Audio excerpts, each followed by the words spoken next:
Good morning and welcome to Peace Out, where we are all learning and practicing together to peace out. I've had a lot of practice lately, and I'm going to guess just by watching some of the news, you've had a chance to practice too. We'll leave it at that. This is Preposition Week. This week we're going to talk about all these little nasty little prepositions. They can give English students a headache, right? Preposition doesn't really exactly describe, so it's not an adjective, although it can be used in an adjective phrase, right? Under the sink, above the clouds, right? So a preposition is important in English because it tells us the position of something. It tells us some examples of prepositions. Welcome to English 101. Examples of prepositions are above, beneath, under, through, in, over, around, right? They all explain a position of something in relationship to something else, right? And so we're going to look at prepositions, different scriptures that have prepositions this week, because these prepositions, they are highly undervalued, right? Because when we study grammar, we don't necessarily like to study about prepositions because they can be confusing. Is it an adjective? Is it an adverb? Is it what is a preposition? It's this little part of speech that has lots of power. Okay, so here we go. So the preposition we're going to talk about today is in. In. I can be in the kitchen. I can be in the bedroom. I am in the living room. I can be in the van. I can be in Chris's room. I can be in something. The position is inside of another something, right? Which is always a noun, by the way. It's always coupled with a noun. So my scripture for today is Psalm 46:1. And I thought of this one because there is so much going on in our world. Whether you follow politics or not, and whether you don't even have a TV, right? You know that there's just so much going on in our world. There's so much going on in our lives. We could take just your life and we could probably list 10 to 15 things that are going on right now in relation to other people, your job, your career, your church family, your family, your money, your fitness, your health. There's always all these different things going on all the time, right? And so here's the thing. I went this morning because I was praying because I want to stay away from topics and just talk about God. So I was praying, what do I share? Because we all know what's on our mind so much this weekend, right? What is it I can say that will help us go back to that place of peace in the middle of this crazy world we live in?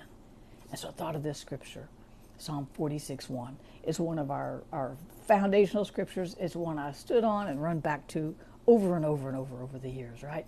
And it says this: God is our refuge and strength, a very present help in, there's our preposition, trouble.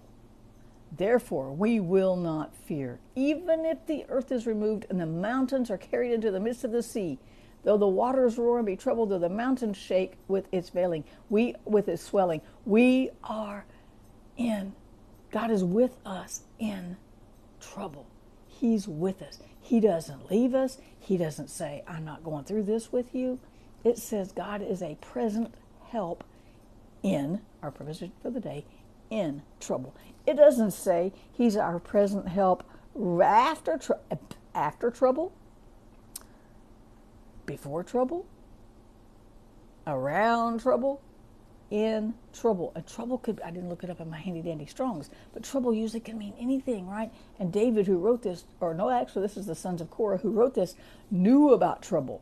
They traveled the wilderness with Moses. They understood trouble. So when they're saying God is with us, he is with us in this situation. No matter what your situation looks like, no matter how dire it seems, no matter how difficult it seems, no matter how complicated it seems, no matter how complex it seems, no matter how troubling it seems, God is with it.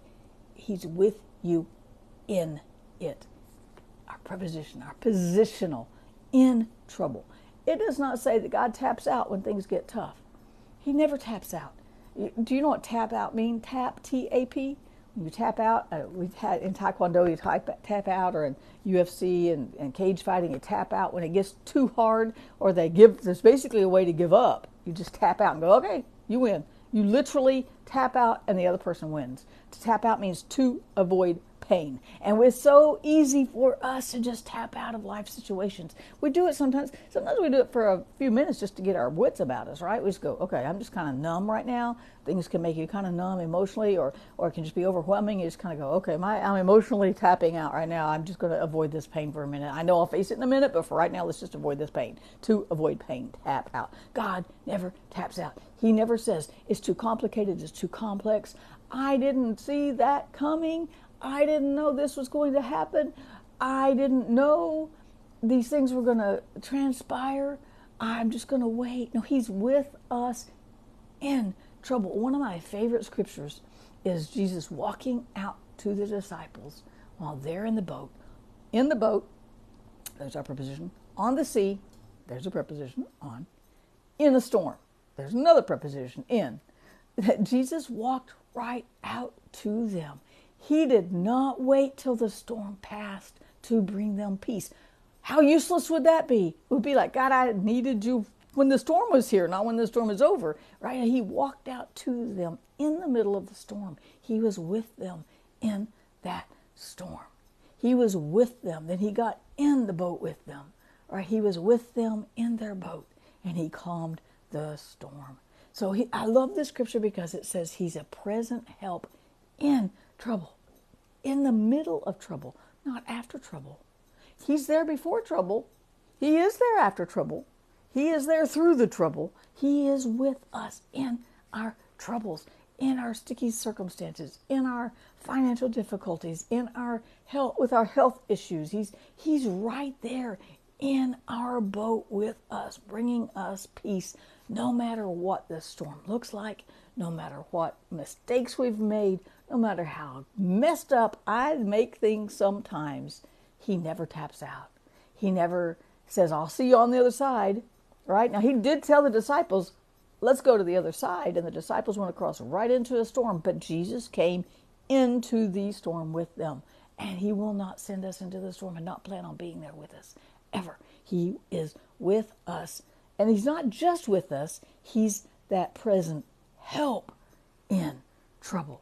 So when we're in a troubled season, and our world is in a troubled season, y'all, from the lowest little minor issues to the greatest issues in our world, we are in trouble.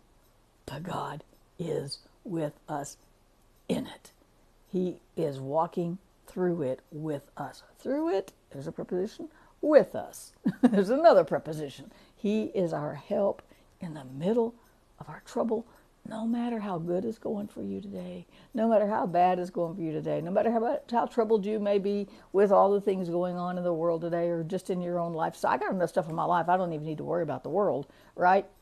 But God is my present help. So I can just stop and go, hey, God, I need your peace right now. God, I need your comfort right now. God, I need that strength. I need your help right now. And you know what?